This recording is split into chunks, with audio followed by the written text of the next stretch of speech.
Hello friends, welcome to Secret of Samil. இன்னைக்கு நம்ம பார்க்க போறது ஒரு செம டேஸ்டியான ஒரு ஸ்ட்ரீட் ஃபுட் ரெசிபி. இது வந்து கொல்கத்தாவோட ஃபேமஸான எக் ரோல். அதான் நம்ம இன்னைக்கு பார்க்க போறோம். இது ஒரு கம்ப்ளீட் ஃபுட் மாதிரி இருக்கும். 2 ரோல் சாப்பிட்டீங்கன்னா வயிறு ரொம்பிடும். சரி வாங்க டிலே பண்ணாம இந்த செம டேஸ்டியான எக் ரோல் எப்படி செய்யலாம்னு பார்க்கலாம். ஒரு பவுல்ல 1 கப் அளவுக்கு மைதா மாவு சேர்த்திக்கோங்க. இது வந்து ஒரிஜினல் ரெசிபியில வந்துட்டு மைதா மாவுல தான் செய்வாங்க. லச்சா பராட்டா மாதிரி செஞ்சு அதுல வந்துட்டு ரோல் பண்ணுவாங்க.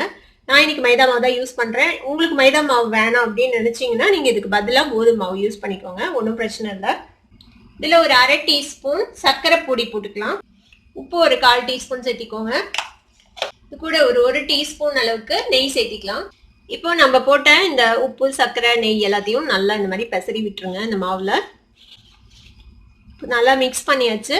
இப்போ இதுல கொஞ்சம் கொஞ்சமா தண்ணி விட்டு இந்த ஒரு சப்பாத்தி டவ் மாதிரி ஒரு மாவு மாதிரி நம்ம பிணைஞ்சிக்கலாம். இப்போ இந்த மாவெல்லாம் ஒன்று சேர்ந்து வந்துச்சு பாருங்க. இப்போ என்ன செய்யலாம்னா கிச்சன் கவுண்டர்லேயே போட்டு நல்லா நீட் பண்ண போகிறோம். இதை ஒரு 2-3 நிமிஷத்துக்கு அது நல்லா பணிஞ்சுக்கோங்க. இந்த மாதிரி கிச்சன் கவுண்டர்லேயே போட்டு நம்ம இதை நல்லா நீட் பண்ணிக்கலாம். மைதா மாவுங்கிறதுனால இந்த மாதிரி நல்லா இப்படி இழுத்து பணிஞ்சுக்கோங்க. இப்போ இந்த மாதிரி நல்லா பிணைஞ்சாச்சு, நல்லா சாஃப்டா இருக்கு. இப்போ இதுக்கு மேல இது ட்ரை ஆகாம இருக்கிறதுக்காக ஒரு ஸ்பூன் எண்ணெய் விட்டு நல்லா எல்லா பக்கமும் ஸ்ப்ரெட் பண்ணி இதை கொஞ்ச நேரம் மூடி வச்சிருங்க. அதுக்குள்ள நம்ம மற்ற ப்ரிப்ரேஷன்லாம் முடிச்சுக்கலாம். இப்போ இதை மூடி போட்டு இதை இப்படியே வச்சிடுங்க, இருக்கட்டும். இப்போ இதுக்கு நம்ம ஒரு சாலட் ரெடி பண்ணணும். அதுக்கு வந்துட்டு ஒரு வெங்காயத்தை இந்த மாதிரி ஸ்லைசஸாக வெட்டி வச்சிருக்கேன். அந்த வேர் பகுதியை வெட்டிட்டு அதுக்கப்புறம் இந்த மாதிரி வெட்டுங்க. அப்போனா இந்த மாதிரி சிங்கிளாக வரும் வெங்காயம். வெங்காயம் ரொம்ப காரமா இருக்கிற மாதிரி இருந்ததுன்னா நல்லா தண்ணியில வாஷ் பண்ணிட்டு நல்லா தண்ணி ட்ரைன் பண்ணிட்டு இந்த மாதிரி எடுத்துக்கோங்க. நான் வந்துட்டு தண்ணியில வாஷ் பண்ணிட்டு தான் எடுத்து வச்சிருக்கேன், இல்லைன்னா காரமா இருக்கும் சம்டைம்ஸ் வெங்காயம். இப்போ இது கூட நான் வந்துட்டு கேரட்ஸ் இந்த மாதிரி ஜூலியன்ஸா வெட்டி வச்சிருக்கேன்.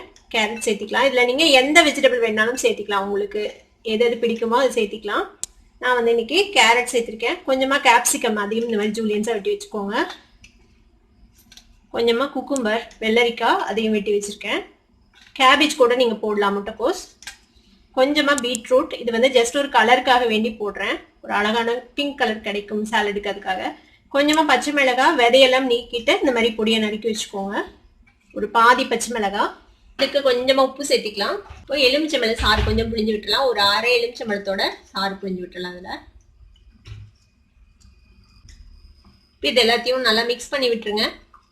இப்போ நம்மளோட சாலட் ரெடி ஆயிடுச்சு. பாருங்க, இந்த பீட்ரூட் போட்டதுனால இவ்வளவு அழகான ஒரு பிங்க் கலர் வந்திருக்கு இந்த சாலட்ல. இப்போ நம்மளோட சாலட் ரெடி ஆயிடுச்சு, இது இருக்கட்டும். இப்போ நம்ம இதுக்கு ஒரு சாஸ் ரெடி பண்ணிக்கணும். அதுக்கு வந்துட்டு ஒரு 1/2 டேபிள் ஸ்பூன் அளவுக்கு டொமேட்டோ சாஸ் எடுத்திருக்கேன். கூடவே கொஞ்சமா ரெட் சில்லி சாஸ் சேர்த்திக்கலாம். ஒரு 1 டேபிள் ஸ்பூன் அளவுக்கு ரெட் சில்லி சாஸ். கொஞ்சமா சர்க்கரை பொடி, ஒரு 1/4 டீஸ்பூன் சர்க்கரை பொடி. கொஞ்சமா உப்பு, ஒரு பிஞ்ச் அளவுக்கு உப்பு. ஒரு 1/4 டீஸ்பூன் பெப்பர் பவுடர் சேர்த்திக்கோங்க. ஒரு 1/2 டீஸ்பூன் சாட் மசாலா பவுடர். இது எல்லாத்தையும் சேர்த்து நல்லா மிக்ஸ் பண்ணி விட்டுடலாம். நம்மளோட ஒரு சட்பட்டான ஒரு சாஸ் ரெடி ஆயிடுச்சு. இப்போ நம்மளோட மாவு வந்துட்டு ஊறி இருக்கும் நல்லா, பாருங்க நல்லா சாஃப்டா இருக்கு. இப்போ இதுல இருந்து நம்ம கொஞ்சம் பெரிய பெரிய உருண்டைகளா நம்ம எடுத்துக்கலாம். இந்த அளவுக்கு உருண்டைகள் எடுத்துக்கலாம். நம்ம இந்த அளவு மாவுல ஒரு 4 ரோல் வரும். கொஞ்சமா மாவு வந்துட்டு டஸ்ட் பண்ணிக்கோங்க, மைதா மாவு தட்டி வச்சிருக்கேன், இதை எடுத்துக்கலாம். இந்த மாதிரி மாவுல வந்துட்டு நல்லா டஸ்ட் பண்ணிக்கோங்க. இப்போ இதை நல்லா சன்னமான சப்பாத்தியா நம்ம தேய்ச்சிட்டு போறோம். மாவு தொட்டு இது நல்லா சன்னமா தேய்ச்சிக்கோங்க, சப்பாத்தி மாதிரி. சப்பாத்தியை விட சன்னமா, எவ்வளவு சன்னமா முடியுமோ அந்த மாதிரி சன்னமா தேய்ச்சிக்கோங்க. ஏன்னா நம்ம திருப்பி ரோல் பண்ணி தேய்க்க போறோம், அதனால நல்ல சன்னமா தேய்ச்சிக்கலாம். இப்போ நல்ல சன்னமா இந்த மாதிரி தேய்ச்சாச்சு. இப்போ இதுக்கு மேல நம்ம கொஞ்சமா மாவு டஸ்ட் பண்ணி தேய்ச்சி விட்டுருங்க.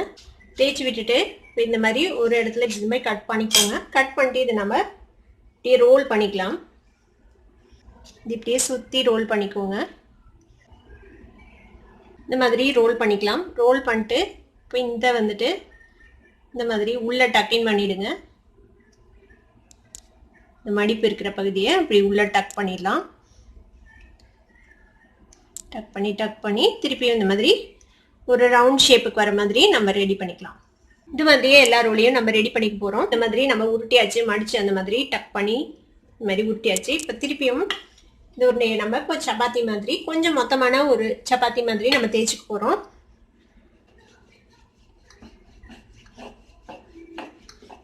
இப்போ இந்த மாதிரி சப்பாத்தி அளவுக்கு ரொம்ப சன்னமா இல்லாம கொஞ்சம் மொத்தமான சப்பாத்தியை இந்த மாதிரி ரவுண்டா தேய்ச்சி வச்சுக்கோங்க. கொஞ்சம் பெரிய ரவுண்டா இருக்கணும், ஏன்னா அப்பதான் ரோல் பண்றதுக்கு உங்களுக்கு கரெக்டா இருக்கும். இப்போ ஒரு கப் எடுத்துக்கோங்க. நம்ம வந்துட்டு ஒரு ரோலுக்கு ஒரு முட்டை யூஸ் பண்ண போறோம். நீங்க 2 முட்டை வேணாலும் யூஸ் பண்ணலாம். உங்களுக்கு நிறைய முட்டை வேணும் அப்படின்னு நினைச்சீங்கன்னா, நான் இன்னைக்கு ஒரு முட்டை யூஸ் பண்ண போறேன் ஒரு ரோலுக்கு. இப்போ இதை பிரேக் பண்ணி இந்த பவுல்ல ஊற்றிடலாம். இந்த முட்டைக்கு தேவையான அளவுக்கு உப்பு சேர்த்திக்கலாம். இது கூட கொஞ்சமா கிரீன் சில்லி சாஸ் விட்டுக்கோங்க. சும்மா கொஞ்சமா விட்டிங்கன்னா போதும். இந்த மாதிரி இப்போ இதே வந்துட்டு நல்லா மிக்ஸ் பண்ணிக்கலாம். நம்ம இப்போ நல்லா மிக்ஸ் பண்ணியாச்சு. இந்த முட்டையில ஒரு தோசை தவா அடுப்புல வச்சிருக்கேன். இதுல வந்துட்டு கொஞ்சமா எண்ணெய் விட்டுக்கலாம். ஃபர்ஸ்ட் கல் சூடாயிடுச்சு. இப்போ நம்ம தேய்ச்சி வச்சிருக்கிற இந்த சப்பாத்தி தூக்கி இதுல போட்டுடலாம். இதுக்கு மேலேயும் கொஞ்சமா எண்ணெய் விட்டுக்கோங்க. இது திருப்பி போடலாம்.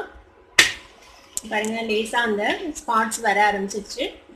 ஃபுல்லா குக் பண்ண வேணாம், ஜஸ்ட் ஒரு நிமிஷம் மட்டும் 2 சைடும் திருப்பி போட்டு குக் பண்ணி எடுத்துட்டா போதும். ஏன்னா நம்ம திருப்பி முட்டையை போட்டு அதுக்கு மேல போட்டு இதுக்கு வேக வைக்க போறோம்.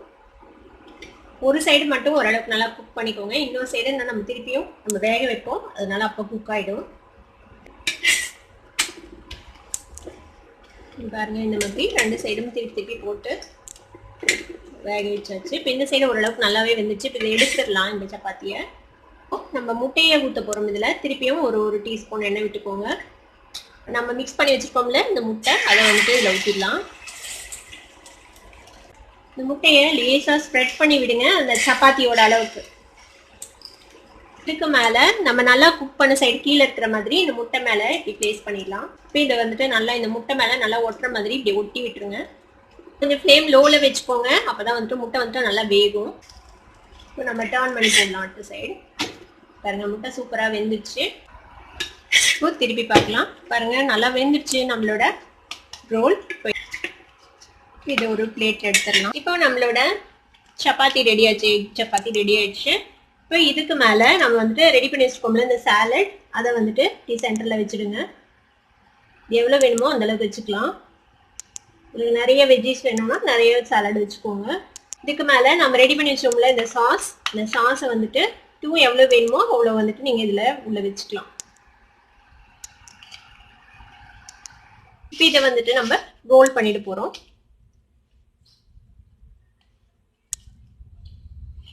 இந்த மாதிரி அழகா ரோல் பண்ணிடுங்க. கீழே வந்துட்டு நம்ம இந்த மாதிரி ஒரு பட்டர் பேப்பரோ இல்லைன்னா அலுமினியம் ஃபாயிலோ வச்சு நம்ம இதை ரோல் பண்ணிடலாம்.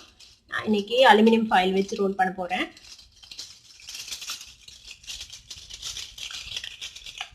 பண்ணிட்டு கீழே வந்துட்டு க்ளோஸ் பண்ணிடுங்க.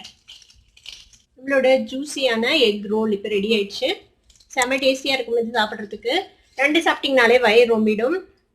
செம ஃபில்லிங்கா இருக்கும். சூப்பரான எக் ரோல் இப்போ ரெடி ஆயிடுச்சு. இதை நீங்களும் ட்ரை பண்ணி பாருங்க. ட்ரை பண்ணி பார்த்துட்டு எப்படி இருந்தது அப்படின்னு எனக்கு கமெண்ட்ஸ்ல ஃபீட்பேக் கொடுங்க. இந்த வீடியோ உங்களுக்கு பிடிச்சிருந்தா சப்ஸ்கிரைப் பண்ணுங்க, பக்கத்துல இருக்க பெல் ஐகானை கிளிக் பண்ணுங்க. அப்பதான் நோட்டிபிகேஷன்ஸ் உடனே உங்களுக்கு வந்து சேரும்.